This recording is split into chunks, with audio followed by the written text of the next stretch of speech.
우리 지금 오늘 아침에도 이 하나님 앞에서 기도하는 것이 얼마나 강력한 능력을 가지고 있는지 보게 되었습니다. 우리 한 번 더 따라하겠습니다. 기도는 우리의 일이고 역사는 하나님의 일입니다. 기도의 능력은 우리의 생각보다 훨씬 큽니다. 네, 우리 그 베드로를 위해서 기도하던 분들이 기도하면서 의심하거나 기도하면서 하나님 안 믿었던 게 아닙니다. 믿었는데도 하나님의 역사가 너무 크니까 베드로가 왔을 때 문을 안 열고 뭐 베드로의 천사라고 이야기하고 했던 게 믿음이 없어서가 아니라 너는 내게 부르짖으라 내가 응답하되 내가 알지 못하는 크고 비밀한 일을 내게 보이리라 그랬습니다. 안 보이는 이유는 너무 은밀하게 움직이고 있기 때문이고요. 잘 모르는 이유는 너무 크기 때문일 뿐입니다. 하나님은 일하고 계십니다. 우리 말씀의 빛과 성령의 불로가 우리 공동체의 모토인데요. 우리 주일 강단은 말씀의 빛이 임하는 시간이라고 하면 또 금요 강당은 또 말씀 붙잡고 성령의 불을 구하고 나가는 시간인데요. 오늘도 기도의 능력을 함께 체험하는 시간 되기를 주의 이름으로 축복합니다. 네, 오늘 이제 GT 내일 본문 가지고 말씀 나누도록 하겠습니다. 사도행전 12장 20절 말씀 먼저 보도록 하겠습니다. 같이 읽고 시작하도록 하겠습니다. 시작. 헤롯이 두로와 시돈 사람들을 대단히 노여워하니 그들의 지방이 왕국에서 나는 양식을 먹는 까닭에 한 마음으로 그에게 나아와 왕의 침소 맡은 신하 블라스도를 설득하여 화목하기를 청한지라. 자, 헤롯 지금 유다에서 굉장한 이벤트를 이제 준비를 하고 있었죠.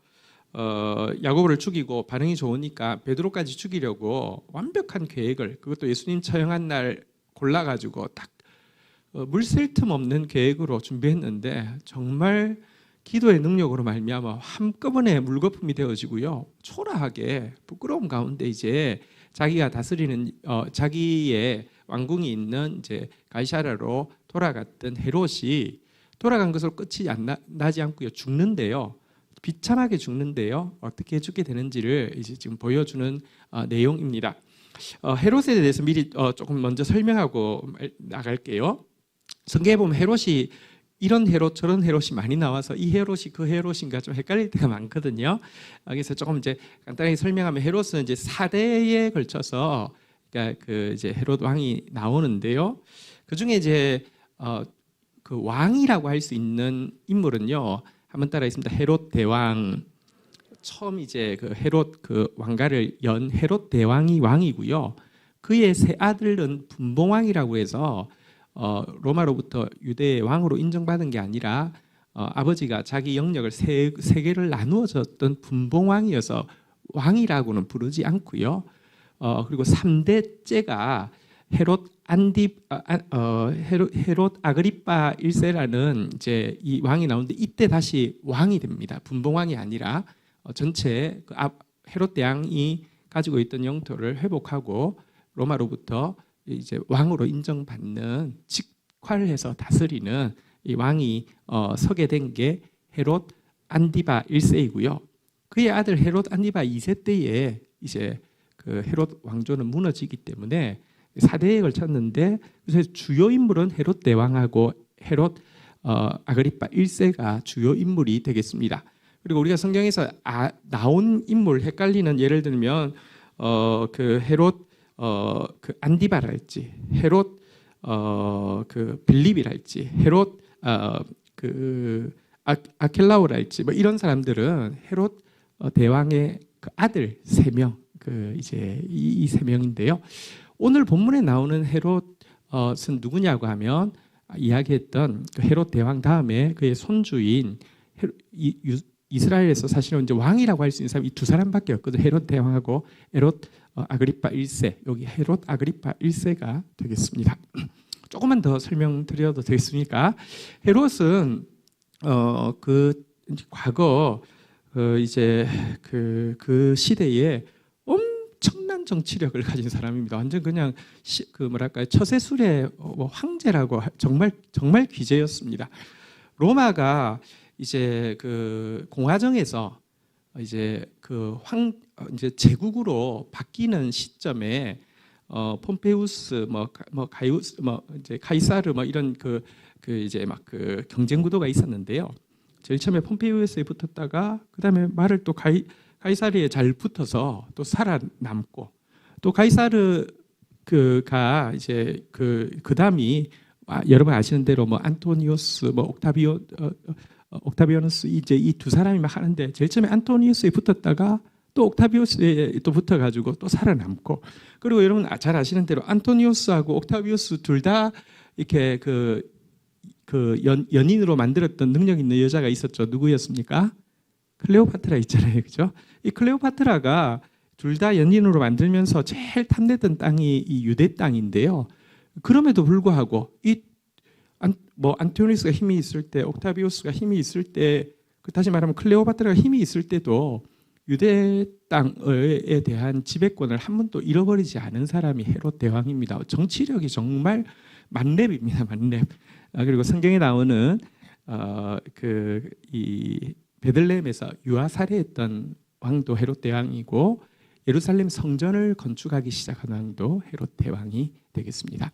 근데 이제 오늘 본문에 나온 헤롯 아그리파 1세는 사실 이제 그 다음 때에서 막 질이 멸렬할 뻔했는데, 이 헤롯 아그리파는 이제 로마에 이제 가 있다가 3대 황제인 칼리굴라하고 같이 쭉 자라나다가 칼리굴라가 황제가 되고 나서 이렇게 복귀를 하게 되면서 다시 자기 그러니까 삼촌뻘들이 나누어 먹고 있는 이 모든 땅을 다 자기가 이제 차지하면서 이제 왕이 된 그런 인물입니다. 그러니까 보면 사실은 이제 지연이 너무 좋죠. 지금 이제 로마 황제의 친구니까요. 또 이제 유대가 지금 헤롯 왕조의 최고의 아킬레스건이 뭐냐고 하면, 정치력이 좋아서 유대의 왕이 되었지만 사실은 에돔 사람입니다. 이둠의 사람이라고 하는데요. 그러니까 그래서 유대인이 아닌데, 그래서 헤롯 대왕이 결혼을 하스몬 왕가라고 해서 이제 마카비 혁명을 일으켜서 그러니까 유대가 오랜만에 독립왕국을 이루었을 때 그 왕족의 딸과 결혼을 했었는데요. 결혼해서 아들을 둘까지 낳았지만 이렇게 아들이 자기를 어떻게 할지 모른다는 생각에 망상에 자기 아들 둘을 죽이고 자기 부인을 죽이고 그랬거든요. 그렇지만 거기에 남아있던 손주가 바로 이 헤롯 아그리빠입니다.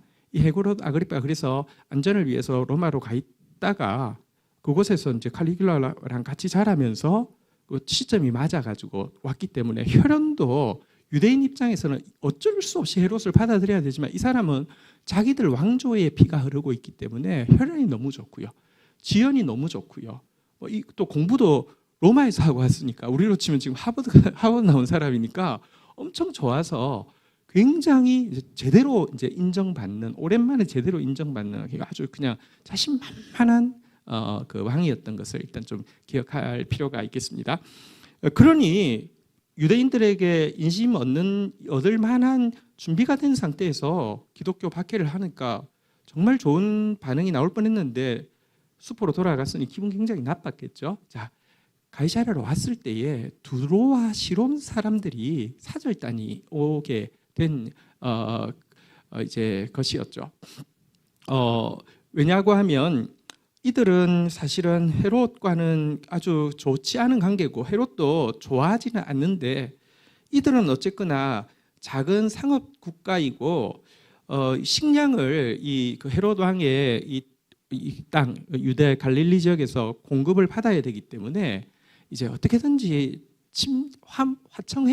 화친해야지만 될 수 있기 때문에 안 좋은 관계에도 이제 나왔던 것입니다. 자, 21절 한번 보도록 하겠습니다. 21절, 22절 교독하겠습니다. 헤롯이 나를 택하여 왕복을 입고 단상에 앉아 백성에게 연설하니, 22절 같이 읽도록 하겠습니다. 시작. 백성들이 크게 부르되 이것은 신의 소리요 사람의 소리가 아니라. 그래서 이제 온 상태에서 이제 어떻게 해가지고 헤롯을 이제 단상에 세웠을 때에 단상에서 멋지게 연설을 하고 있을 때에 이제 두로와 시돈 사람들이 다 함께 아부를 떨기 위해서 이것은 신의 소리요 사람의 소리가 아니다라고 하면서 막 환호를 이제 지르게 했습니다. 잘 보여야 되니까. 자, 그런데 이 헤롯 아그리빠는 이런 걸 너무 좋아했거든요. 워낙 지금 인기 끄는 것에 너무 관심이 많았고 또 그럴 만한 학연, 지연, 혈연 다 가지고 있는 사람이었기 때문에 굉장히 자만심이 만든 차에 신의 소리요 사람의 소리가 아니다 할 때 당연하지 이러는 이제 분위기로 그것을 즐기고 있는 상황이었던 것입니다. 어쩌면 예루살렘에서 실패했던 만회하려고 했던 그 뭐랄까요 베드로 처형 프로젝트를 통해서 얻으려고 했던 인기를 지금 이제 돌아왔지만 씁쓸하게 돌아왔지만 다시 화려하게 만회하는 것 같아서 더 만끽하고 즐기고 있는 상황이었습니다. 자, 그런데 여러분 하나님이 때가 될 때까지는 심판하지 않는 것 같지만 때가 되면 심판하시는데요. 급속히 심판하십니다. 이게 하나님이 보실 때 도를 넘어버렸습니다. 그래서 하나님께서 치시는데요. 23절 한번 보도록 하겠습니다. 읽겠습니다. 시작. 헤롯이 영광을 하나님께 돌리지 아니하므로 주의 사자가 곧 친히 벌레에게 먹혀 죽으니라. 그래서 그 자리에서 막 만끽하고 있는데 하나님께서 즉시로 주의 사자를 통하여서 쳤습니다. 그러니 벌레한테 먹혀서 죽었다라고 되어 있는데요. 요세푸스의 기록, 요세푸스는 사실 이제 성전이 멸망하는 과정을 직접 본 굉장히 유다의 고위직이죠. 그리고 이제 그 시대의 기록들을 정말 세세하게 많이 남기고 있는데요. 요세푸스의 기록에 의하면 다시 말하면 헤롯 안디바가 통치하던 때와 시기적으로 거의 같기 때문에 실제로 이렇게 이제 경험한 요세푸스의 기록에 나와 있는데요. 헤롯이 갑자기 그 자리에서 막 즐기고 있다 갑자기 배야 하면서 배가 아파서 방으로 들어가게 되었는데요. 복통이 안 없어지고 5일을 앓게 되었는데 5일 만에 죽었는데요. 죽자마자 몸속에서 벌레들이 막 기어 나왔다라고 요세푸스의 기록에 기록되어 있습니다. 정말로 벌레가 갑자기 생겨서 죽임을 당하게 된 것입니다. 여러분 교만에 대해서 하나님은 반드시 심판하시고요. 분량이 채워지면요 하나님의 심판은 임합니다. 우리가 보십시오. 앞에서 베드로의 구원을 위해서 기도했는데 하나님 정말 특별한 기적으로 구원해 주셨지만 어떤 의미에서 베드로만 구원하는 것은 온전한 구원은 아니죠. 이와 같은 악을 자행하던 자에 대한 심판이 동시에 이루어져야 하는데요. 그 심판은 그 자리에서는 이루어진 것 같지 않지만 가이사랴로 돌아갔을 때 또 두로와 시돈으로 갔을 때 하나님께서 임하게 하셨던 것을 보게 됩니다. 보상과 보복은 반드시 있고요. 때가 차면 급작스럽게 또 분명하게 일하시는 것을 우리는 믿어야 합니다. 그런데 그 시기와 때에 대해서는 우리가 굳이 알 필요도 없고요. 하나님 복수해 주시지 않으시면 저는 절대로 가만히 있지 않겠습니다. 이럴 필요도 없습니다. 사실 우리 모두 죄인입니다. 우리가 이 자리에 서 있는 것 자체가 하나님의 긍휼입니다. 그러나 우리는 진리대로 살면 되고 진리대로 기도하면 되되 그러나 하나님은 유야무야 끝나지 않습니다. 구원하실 때 구원하시고 심판하실 때 심판하셔서 당신의 구원을 나타내실 것입니다. 여러분 인간이 범하는 가장 큰 죄가 무엇이냐고 하면 하나님의 영광을 탐하는 것입니다. 그래서 교만이 가장 큰 죄입니다. 그런데요, 이 교만은 멸망을 가장 빠르게 부르는 지름길을 뿌리라는 사실을 기억하시고요. 여러분 하나님 은혜 베푸실 때 하나님 은혜 주신 거 잊지 마시고 꼭 은혜의 때에 더 겸손하셔서 은혜의 때에 더 기억하셔서 은혜의 때에 더 감사하는 저와 여러분들 되기를 주의 이름으로 축원드립니다. 이번 주일이 이제 맥주 감사 주일이죠. 1년에 반을 돌아보면서 감사하는 시간인데 사실 하나님의 영은 운행하신다고 우리 표잖아요. 그렇지만 하나님의 영이 운행하시는 때가 언제라고요? 한번 따라하겠습니다. 흑암, 혼돈, 공허 아무것도 보이지 않는 것 같지만 하나님은 일하고 계십니다. 우리 정말 교만이 아니라 감사하는 또 하나님께서 세워주시고 높여주실 때가 분명히 이를 것인데 그때에 더 감사하는 저와 여러분들 되기를 주의 이름으로 축원드립니다. 이렇게 기세 등등하던 헤롯 이 아그리빠는 이렇게 벌레 먹어서 죽게 되었고요. 아까 이야기한 대로 죽고 나자 로마에서 이제 세력이 없어진 거 알고 그 아들 헤롯 아그리빠 2세를 세우지만 그때는 또다시 이제 분봉왕 체제로 세우게 되고요. 그리고는 결국 나라는 사라지게 됩니다. 그런데 이 기세등등하던 헤롯 왕조는 이렇게 사라지게 되는데요. 하나님의 나라는 어떻게 되었을까요? 24절 한번 보도록 하겠습니다. 같이 읽도록 하겠습니다. 시작. 하나님의 말씀은 흥왕하여 더하더라. 와, 여러분 한번 생각해 보십시오. 어떻게 이방인인데 유대인의 왕이 될 수 있지?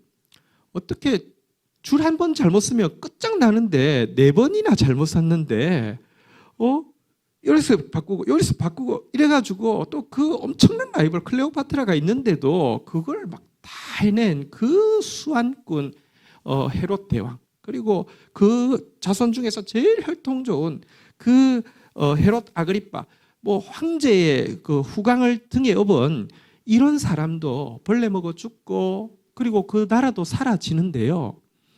하나님의 말씀은 여러분 풍전등화와 같고 한 번밖에 지나가면 그냥 사라질 것 같은 그 하나님의 말씀은요, 흥왕하여 더하게 되었더라. 흥왕하여 왕성하였더라. 이렇게 이야기를 하고 있습니다. 하나님의 말씀을 막을 수 있는 것은 아무것도 없습니다. 진리의 전진을 막을 수 있는 세력은 아무것도 없습니다. 우리가 그래서 진리에 서 있다는 것 자체가 얼마나 놀라운 감사의 제목이고 얼마나 든든한 것인지 모릅니다. 여러분 성경 로마서 16장 10절을 한번 좀 읽어보도록 하겠습니다. 로마서 16장 10절 한번 읽어볼까요? 같이 한번 읽도록 하겠습니다. 읽겠습니다. 시작.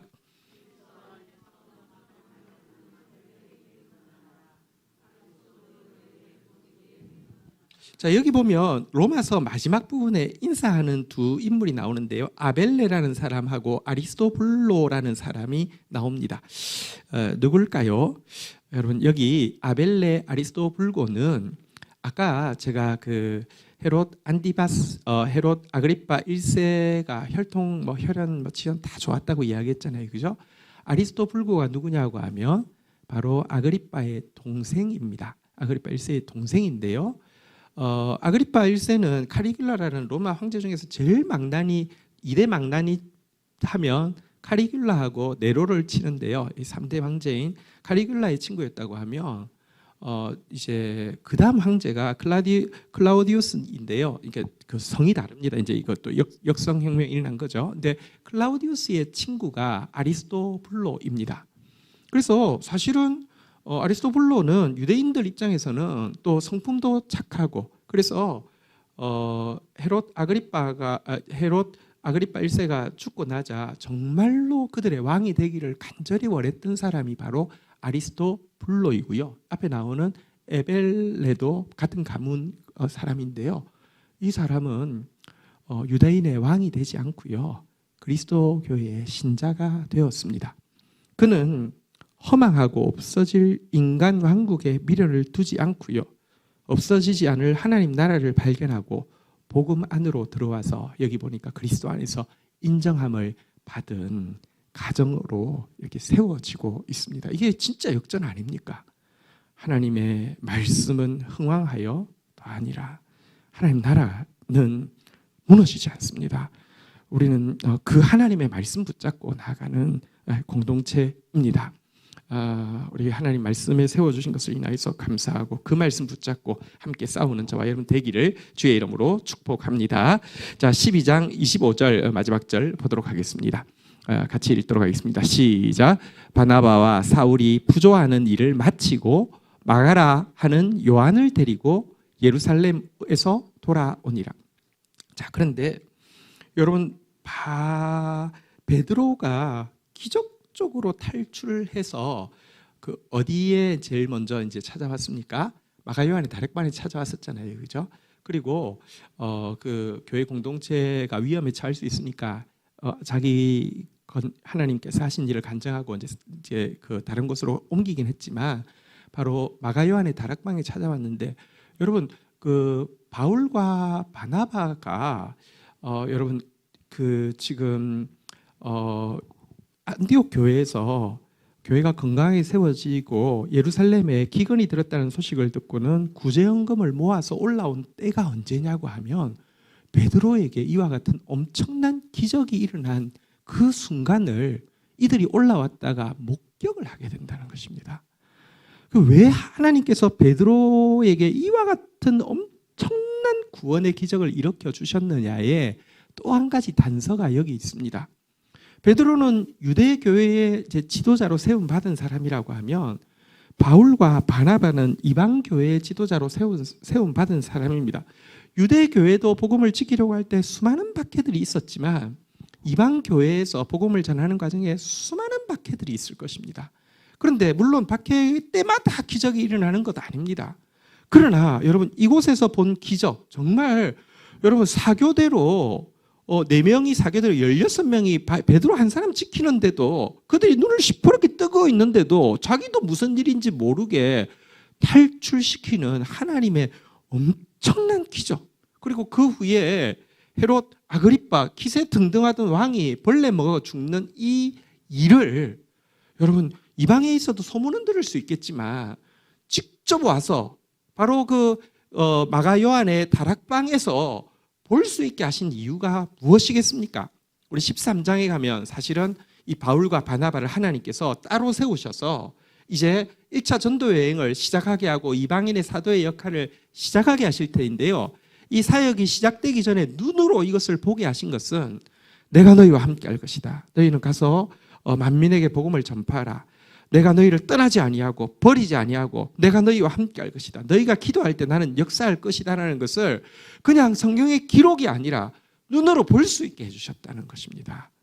하나님은 어쨌든 이 1타 2피 베드로 한번 구원하심으로 말미암아 이제 이방인의 그 이제 선교가 본격적으로 시작될 때에 헌신하고 희생할 바울과 또 이 바울 바나바를 하나님께서 믿음의 담력과 용기를 주기 위해서 이와 같은 일을 이 시기에 이루신 것을 보게 됩니다.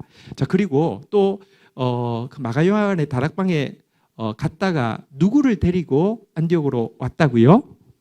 마가를 데리고 왔죠. 여러분 마가를 왜 데리고 왔을까요? 여러분 이제 그 월요일 날 본문에 보면 이 마가를 1차 전도 여행의 수종으로 데리고 가거든요. 어쨌든 지금 이들은 뭐 무슨 일이 있을지 아무것도 모르는데요. 그냥 아가보가 와가지고 그 기근이 될 거라고 예루살렘 기근 될 거라고 해서 구제연금 모아서 왔을 뿐인데 사실은 베드로의 이렇게 구원이라는 기적을 보게 되고 또 그냥 뭐 이뻐 보이고 또 이렇게 이렇게 헌신돼 보이고 뭐 이러니까 그냥 데려왔을 뿐인데 사실은 이미 이 두 사람을 따로 세워서 선교사로 파송할 때 1차 선교 여행이 시작되어지게 할 준비를 하나님은 다 하고 계셨다는 것입니다. 지금 얘 데리고 가면 전도 여행을 잘 할 수 있겠는데 이런 계획이 지금 전혀 없었잖아요. 그죠? 교회의 걸음은 하나님께서 인도하십니다. 또 사실 우리 인생의 걸음도 하나님께서 인도하십니다. 이걸 믿어야 합니다. 사도행전의 주역은 사도가 아니라 성령이십니다. 사실 그냥 순종하고 갔더니 그 다음이 보인 것이지 계획하고 그럴 줄 알았어 이게 전혀 없는 것이 사도행전임을 보게 됩니다. 지금도 주님이 우리를 이끌어 가고 계십니다. 할렐루야. 자, 우리 주신 말씀 붙잡고 우리 한번 찬양하고 또 기도하는 시간 가지도록 하겠습니다. 자리에서 한번 일어서시겠습니다.